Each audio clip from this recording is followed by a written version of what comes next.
Anda kembali bersama kami pemirsa. Sebelum kita lanjutkan dialog, kita simak dulu ada beberapa tanggapan dari polisi tentang maraknya aksi penembakan. Kalau rasa takut sih ada, namun tak berarti bukan pengecut, tetap melaksanakan tugas. Resiko itu selalu ada, tapi ya sedapat tidak kita bisa menghindari, bukan menghindari tugas karena ada teror itu terus kita ngumpet, tidak. Kan ada yang teman kita bisa 2 orang, 3 orang, banyak pepecahannya. Melaksanakan tugas berarti bukan tidak mau melaksanakan tugas dengan teror-teror, tetap melaksanakan tugas.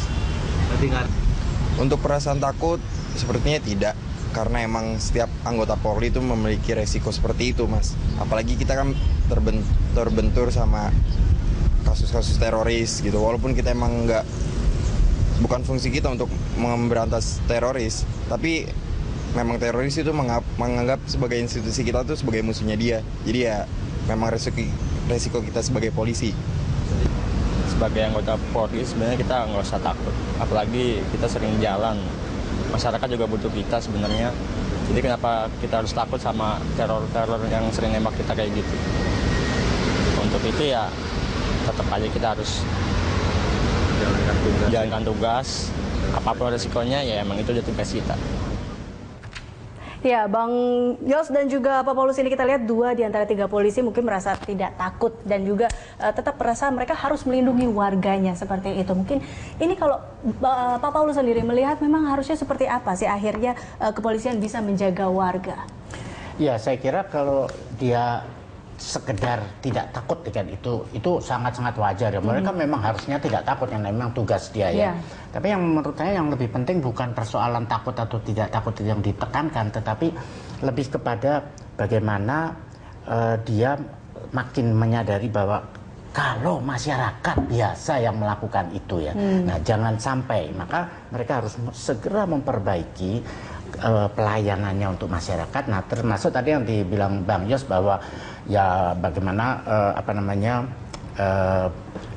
polisi itu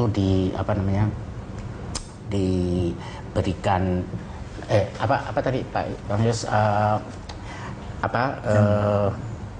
partisipasi ya, masyarakat supaya lebih berpartisipasi membantu polisi. Nah, itu juga bagus. Nah, itu ada konsepnya polisi sudah bagus, namanya adalah pemolisian masyarakat. Ya, itu konsep yang bagus. Artinya masyarakat ini diajak oleh polisi untuk bisa menjadi polisi bagi dirinya sendiri ya, dan lalu bersama-sama dengan polisi mempertahankan keamanan kotanya dan sebagainya.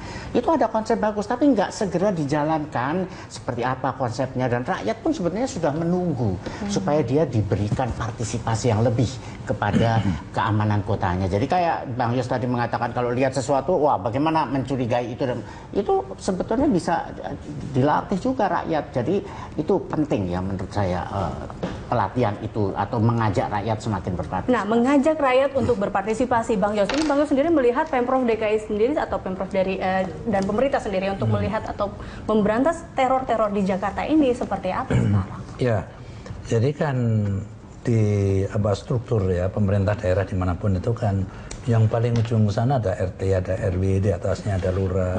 Ini ada berperan semua kan, ya kan. Jadi mulai dari tentunya tertinggi atau gubernur terus ke bawahnya gitu kan, bahwa ini penting partisipasi masyarakat. Jadi masyarakat itu harus dilatih menjadi mata dan telinga aparat gitu. Sekecil apapun mengira itu tidak berguna, padahal untuk aparat menjadi berguna banget karena ada informasi yang menguatkan informasi dia kan gitu kan. Nah, dan itu bisa menjadi deterrent, itu tadi bisa dia tercegah aksi yang lebih dahsyat lagi dari aksi itu. Bagus, dengan karakter warga Jakarta yang seperti ini, apakah memang akhirnya bisa kita untuk memberantas teror-teror di Jakarta ini? Iya, warga-warga di kota-kota besar itu kadang-kadang cenderung untuk lulu gue gitu ya, kadang tetangga sebelah pun kadang-kadang nggak kenal gitu kan. Namun itu tidak jadi alasan untuk tidak bisa berperan ya. Setiap kegiatan-kegiatan di sekitar dia pun yang janggal gitu. Misalnya ya, biasanya kan atau pastilah ya, aksi teroris itu memerlukan DP ya, daerah persiapan. Untuk menyiapkan segala sesuatu serangan itu kan perlu safe house ya, tempat yang aman untuk mempersiapkan diri.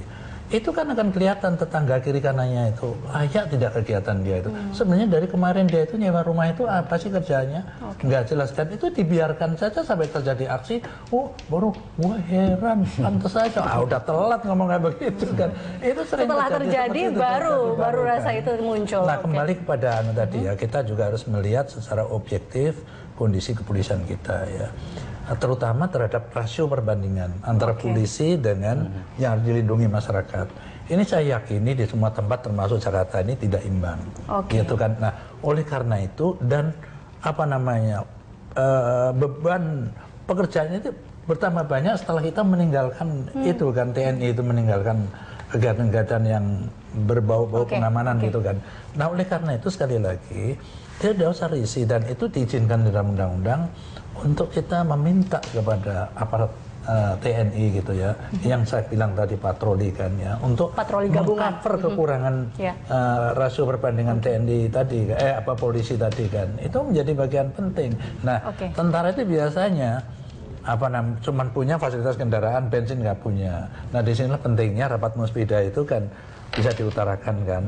DKI yang anggarannya begitu besar kan bisa memberikan bantuan-bantuan. Dulu kendaraan-kendaraan patroli polisi juga saya bantu, Kodam juga saya bantu kan. Nah mungkin mereka sekarang perlu bahan bakarnya dibantu karena patroli kan memerlukan itu, sementara biayanya tidak punya. Berarti tidak hanya peran masyarakat tetapi peran pemerintah dan juga Pemprov harus dan ada bermain dalam hal ini. Mau siapa yang melakukannya, yang penting gua aman kan gitu. Baik Bang Yos dan Pak Paulus, kita akan lanjutkan perbincangan ini usai jeda berikut. Pemirsa jangan kemana-mana, tetaplah bersama kami.